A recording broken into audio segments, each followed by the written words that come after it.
ప్రస్తుతం ఏపీ ప్రభుత్వ వైద్య ఆరోగ్య శాఖ ప్రధాన కార్యదర్శి అనిల్ కుమార్ సింఘాల్ మీడియాతో మాట్లాడుతున్నారు. ఆ లైవ్ చూద్దాం ఇప్పుడు. అదేవిధంగా మనం రోజువారీగా చూస్తున్నటువంటి కొన్ని అంశాలు ఆక్సిజన్ ఇవాళ మనం ఇంకా ఎక్కువ అంటే మొత్తం కలిపి 447 మెట్రిక్ టన్నులు లిక్విడ్ ఆక్సిజన్ రాష్ట్ర వ్యాప్తంగా ఉపయోగించుకున్నాం.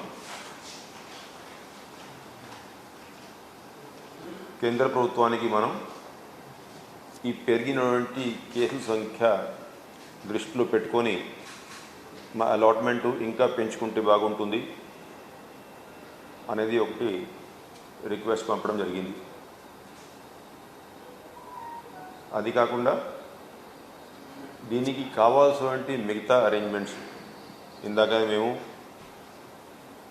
నిన్న ఏదైతే నేను మీకు తెలియజేశాను, స్టేట్ లెవెల్ ప్రొక్యూర్మెంట్ కమిటీ ఒకటి నూతనంగా మనం ఏర్పాటు చేసుకున్నాం. దానికి ఇవాళ తొలి సమావేశం ఏర్పాటు చేసుకొని దాంట్లో ఈ కావాల్సినటువంటి కాన్సన్ట్రేటర్సు, అదేవిధంగా ఈ క్రయోజెనిక్ ట్యాంకర్సు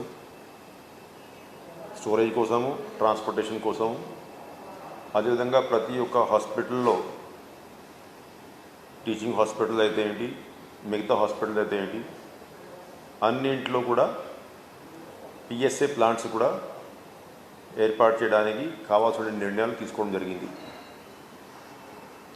ఇంకా ఒక 3-4 రోజుల్లో టెండర్స్ అంతా ఫైనల్ చేశాక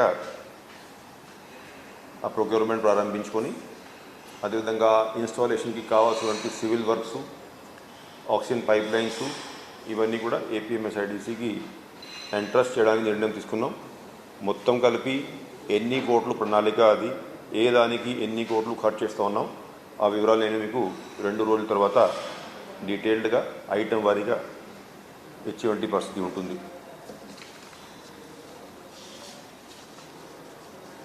కోవిడ్ కేర్ కాల్ సెంటరు 104 నంబర్లో ఇవాళ 13,839 కాల్స్ నమోదైనాయి.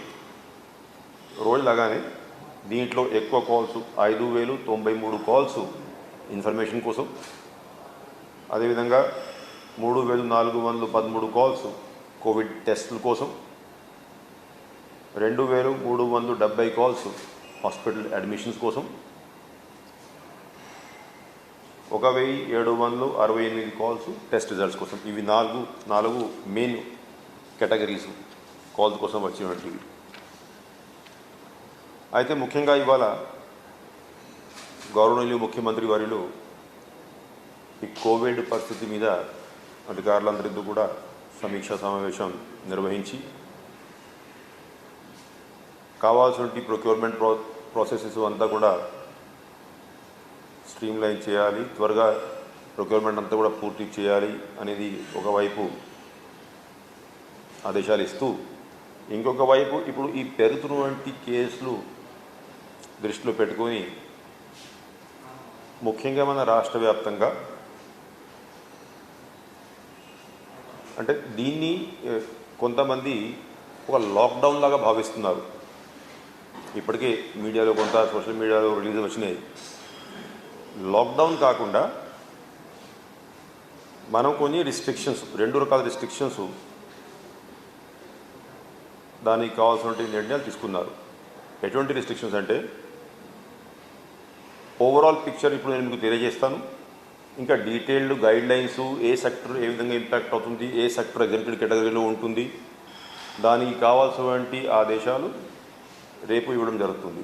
ఎందుకంటే ఇంకా డిస్కషన్స్ జరుగుతూ ఉన్నాయి, ఎవరికి ఏమి ఇబ్బంది లేకుండా ఏ విధంగా దాన్ని ఇంప్లిమెంట్ చేయాలి. అదే ముఖ్యంగా ఈ రిస్ట్రిక్షన్స్ అయితే ఉన్నాయో అవి 2 కేటగిరీస్ ఏ విధంగా ఉన్నాయంటే, ఉదయం 6 గంటల నుంచి మధ్యాహ్నం 12 గంటల వరకు ఎటువంటి రిస్ట్రిక్షన్ ఉండదు.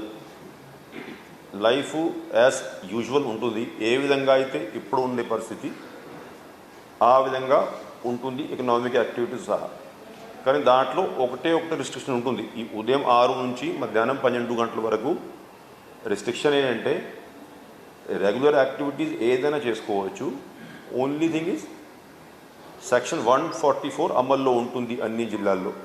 అంటే ఐదుగురు కంటే ఎక్కువ మంది గ్రూప్గా ఉండొద్దు అంతే.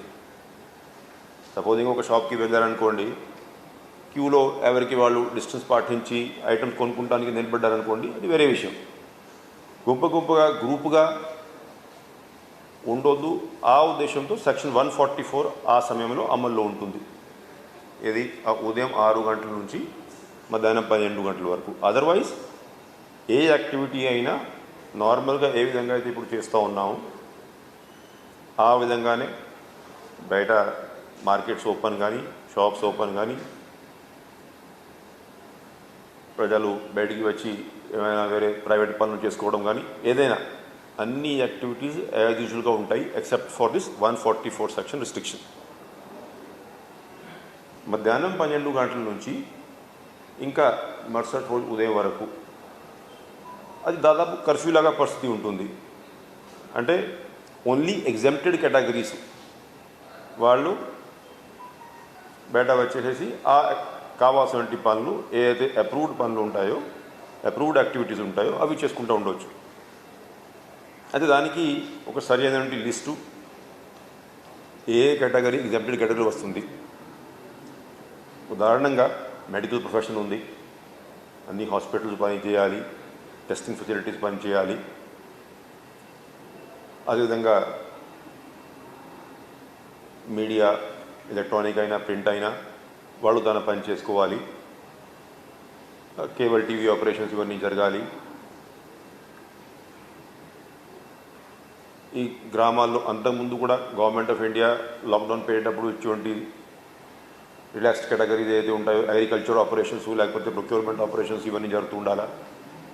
సో అవి ఎగ్జామ్టెడ్ కేటగిరీ కింద ఉన్నటువంటి ఐటమ్స్ స్పష్టంగా మనం తెలియచేసి దానికి మళ్ళీ విధి విధానాలు, అంటే వాటికి పాస్ సిస్టమ్ ఏ విధంగా ఉంటుంది, ఎవరైనా ట్రైన్లో దిగారనుకోండి స్టేషన్ నుంచి ఇంటికి వెళ్ళేటువంటి ప్రొవిజన్ ఏ విధంగా ఉంటుంది, అవన్నీ విధి విధానాలు ఇవాళ రేపు ఉదయం ఫైనలైజ్ చేసుకొని ప్రజలందరికీ తెలియజేసి ఈ ఏదైతే ఈ 2 రకాల రిస్ట్రిక్షన్ సిస్టమ్, అంటే ఉదయం 6 నుంచి మధ్యాహ్నం 12 గంటల వరకు ఒక సిస్టమ్ సెక్షన్ 144, మధ్యాహ్నం నుంచి ఉదయం వరకు కర్ఫ్యూ లాంటి పరిస్థితి విత్ ఎగ్జామ్టెడ్ కేటగిరీసు, ఇవి 2 ఎల్లుండి నుంచి అమల్లోకి వస్తాయి. అంటే ఇవాళ కానీ రేపు కానీ ఉన్నటువంటి పరిస్థితి కొనసాగుతుంది. బాగా డీటెయిల్డ్గా చర్చించుకొని డీటెయిల్డ్ గైడ్లైన్స్ రేపు మార్నింగ్ ప్రకటించాక ఎల్లుండి నుంచి ఈ సిస్టము అమల్లోకి తీసుకురావాలి అనేది నిర్ణయం తీసుకోవడం జరిగింది. దాంట్లో అన్ని రకాలుగా ఎవరికి ఇబ్బంది లేకుండా, అటు ప్రజలకి ఇబ్బంది లేకుండా, ఎవరైతే అంటే ఎంప్లాయీస్ ఉన్నారు వాళ్ళకి 6 గంటలు పనిచేసే అవకాశం ఉంటుంది కాబట్టి వాళ్ళకి ఎటువంటి వాళ్ళ ఆదాయానికి కానీ వాళ్ళ జాబ్స్కి కానీ ఇబ్బంది లేకుండా, అదేవిధంగా ఎకనామిక్ యాక్టివిటీ ఏదైతే కంపల్సరీ ఉందో ఆ ఎకనామిక్ యాక్టివిటీ జరిగే విధంగా, కాస్త ఏదైతే వస్తున్నటువంటి కేసులు పెరుగుతూ ఉన్నాయి దాన్ని మనం అరికట్టాల్సిన అవసరం ఉంది. ఆ ఉద్దేశంతో ఈ నిర్ణయం తీసుకోవడం జరిగింది. నిన్న మొన్న చాలామంది ఎలక్ట్రానిక్ మీడియా కానీ ప్రింట్ మీడియా కానీ కూడా అడగడం జరిగింది. అంటే గవర్నమెంట్ ఆఫ్ ఇండియా ఎటువంటి గైడ్లైన్స్ ఈ విధంగా ఉన్నాయి, అయితే రాష్ట్ర ప్రభుత్వం ఎటువంటి నిర్ణయం తీసుకుపోతూ ఉంది, ఏమైనా రిస్ట్రిక్షన్స్ పెట్టే అవకాశం ఉందా అనేది అప్పుడే కూడా తెలియజేశాను. ప్రతి 2 రోజులకి ఒకసారి సీఎం గారు సమీక్షిస్తూ ఉన్నారు. పరిస్థితిని బట్టి డెఫినెట్గా కావాల్సిన నిర్ణయాలు తీసుకోవడం జరుగుతుంది. గత 2 రోజుల నుంచి కేసులు ఎక్కువ పెరిగాయి. హాస్పిటల్స్లో బెడ్స్ అవైలబిలిటీ తగ్గింది. కొన్ని జిల్లాల్లో ఐసీయూ బెడ్స్ లేకపోతే ఆక్సిజన్ బెడ్స్ పూర్తిగా ఆక్యుపై అయినాయి. ఇంకా కొన్ని జిల్లాలో కొంత అవైలబిలిటీ ఉన్నా కూడా ఇప్పుడు సరి అయిన సమయము. ఈ సమయంలో కొంత మనం రిస్ట్రిక్షన్స్ విధిస్తే పరిస్థితిని మనం అదుపులో తీసుకువచ్చేటువంటి అవకాశం ఉంటుంది, కంట్రోల్ చేసేటువంటి పరిస్థితి ఏర్పడుతుంది. కాబట్టి ఈ నిర్ణయం మనం తీసుకోవడం జరిగింది. దానికి నేను రేపు మార్నింగ్ మధ్యాహ్నం వరకు ఈ డీటెయిల్డ్ గైడ్లైన్స్ అంతా కూడా ఆర్డర్స్ జారీ చేసేసి మళ్ళీ రేపు సాయంత్రం మనం కలిసేటప్పుడు దీనికి కరెక్ట్గా విధి విధానాలు కేటగిరీ వారీగా మీకు తెలియజేస్తాను.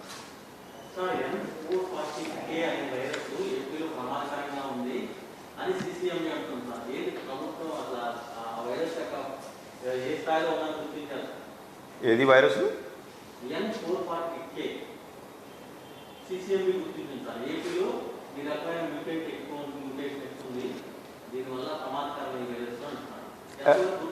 ఎవరు చెప్పారు అది?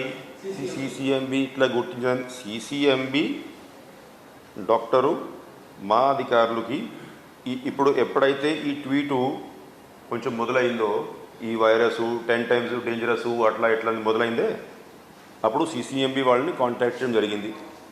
సిసిఎంబి డాక్టర్ స్పష్టంగా this strain was first detected from Andhra Pradesh samples in July of 2020. కాబట్టి ఇది ఏదో కొత్త స్ట్రెయిన్ ఇప్పుడు మన ఆంధ్ర రాష్ట్రంలో మొదలైంది, ఇది మరీ డేంజరస్ స్ట్రెయిను అవన్నీ ఇప్పుడు అదేం చెప్తున్నా. నిన్న మొన్న మీకు రిక్వెస్ట్ చేసింది కూడా, అంటే ఇప్పుడు సోషల్ మీడియా వచ్చాక అంటే పాపం అంటే ప్రజలందరికీ తెలిస్తే బాగుంటుంది అనే మంచి ఉద్దేశంతో అయినా ఇది తెలిసి తెలియక ఈ స్ప్రెడ్ చేసేటువంటి సమాచారం అయితే ఉందో అది ప్రజల్ని ఇంకా భయభ్రాంతం చేసేస్తూ ఉంది.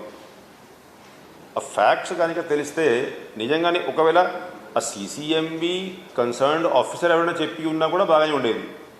ఎవరి ఒకరికి ఏదో ఒకటి తెలుస్తుంది, అది పాపం నిజంగా తెలియదు. ఇంకా ఇటువంటి నెగిటివ్ న్యూస్ కాబట్టి ఇంకా వైరల్ కూడా బాగా ఫాస్ట్గా అయిపోతుంది. అది ఇదొక మేము క్లారిఫికేషన్లోగా జరిగే డ్యామేజ్ జరిగిపోతుంది. సో ఇది వైరల్ అయింది కాబట్టి మా అధికారులు, మా డాక్టర్సు, సిసిఎంబిలు కూడా తెలుసుకున్నారు. ఇది లాస్ట్ ఇయర్ July, August నుంచి కూడా ఈ స్ట్రెయిన్ ఉంది కాబట్టి ఇది ప్రత్యేకంగా కొత్త స్ట్రెయిన్ ఏం కాదు. దానివల్ల మనం అంటే మామూలుగా కోవిడ్ కేసులు పెరుగుతూ ఉన్నాయి వాస్తవం, కానీ ఈ స్ట్రెయిన్ వల్ల మరీ విపరీతంగా పెరిగాయి, లేకపోతే ఈ స్ట్రెయిన్ వల్ల ఇంకా ప్రస్తుతానికి ఎక్కువ ప్రమాదం ఉందనేది, ఈ స్ట్రెయిన్ ఇప్పుడు ఉండొచ్చు అది వేరే విషయం, కానీ కొత్తగా ఈ స్ట్రెయిన్ వచ్చి ఈ స్ట్రెయిన్ మూలాన ఎక్కువ వైరస్ కేసులు వస్తున్నాయనేది కరెక్ట్ కాదు. అయినా మనం తీసుకోవాల్సిన జాగ్రత్తలు మీ ద్వారా మళ్ళీ ప్రజలందరూ కూడా రిక్వెస్ట్ చేస్తున్నాం. ఒకవేళ ఇప్పుడు మనం ఎల్లుండి నుంచి ఉదయం 6 గంటల నుంచి 12 గంటల వరకు ఎకనామిక్ యాక్టివిటీ లైఫ్ అంతా కూడా మామూలుగా ఉంటుంది అని చెప్తా ఉన్నాం, కానీ బయటికి వచ్చేటప్పుడు అందరూ కూడా మళ్ళీ ఆ కోవిడ్ గైడ్లైన్స్ అయితే ఉన్నాయో ఆ సోషల్ డిస్టెన్స్ పాటించుకోవడము, మాస్కులు ధరించుకోవడము, ఇవన్నీ పాటిస్తేనే అందరికీ మంచిది. ఎందుకంటే ఇప్పుడు పూర్తిగా వ్యాక్సిన్ అవైలబిలిటీ ఉన్నంత వరకు ఇది మనం ప్రికాషన్స్ ఉండడం మంచిది. ఈ వ్యాక్సిన్ అవైలబిలిటీ కూడా గవర్నమెంట్ టైం టు టైం మనకి ఇస్తూ ఉన్నారు. ఇవాళ మనకి కూడా మళ్ళీ మే నెలకి ఏదైతే నిన్న మీకు తెలియజేశాను, అంటే ప్రొక్యూర్మెంట్ కోసం, పర్చేజ్ కోసం దాదాపు 13 లక్షల డోసెస్ అవైలబుల్గా ఉన్నాయి. అది కాక గవర్నమెంట్ ఆఫ్ ఇండియా తన కోటాలో ఏదైతే 45 years ప్లస్ కేటగిరీలో వాళ్ళు మనకి రెగ్యులర్ సప్లై ఇవ్వాలి, దానికి కూడా ఇందాక క్వాంటమ్ అంతా కూడా రిలీజ్ చేయడం జరిగింది. ఆ ఫిగర్ నేను తీసుకురాలేకపోయాను, somewhere in the range of 12-13 lakh అది కూడా ఉంది. సో ఆ quota of vaccine government of India ఇచ్చేది, మన కోటా మనం కొనుక్కొని ఇవంతా కూడా మనం ఇప్పుడు ఉన్నటువంటి priority groups 45 years plus category అయితే ఉందో వాళ్ళకి కవర్ చేసేదానికి ప్రయత్నిస్తుంటాం. ఇంకా కొన్ని నెలల సమయం పడుతుంది. ఇప్పుడు వస్తున్నటువంటి స్టాక్స్ మనం చూసుకుంటే మన రిక్వైర్మెంట్ కంటే చాలా తక్కువ స్టాక్ అది, కాబట్టి ఇంకా సమయం ఉంది. Several months it will take this entire vaccination process. అప్పుడు వరకు మనం ఇది కొంచెము కర్ఫ్యూ తర్వాత ఈ రిస్ట్రిక్షన్స్ విధించినా మొత్తం పరిస్థితి అదుపులో రావాలంటే పూర్తిగా వ్యాక్సినేషన్ అయితే తప్ప ఇది కంట్రోల్ కాదు. కాబట్టి ప్రజలందరూ కూడా ఈ కోవిడ్ గైడ్లైన్స్ పాటించాల్సిందిగా విజ్ఞప్తి చేస్తున్నాను.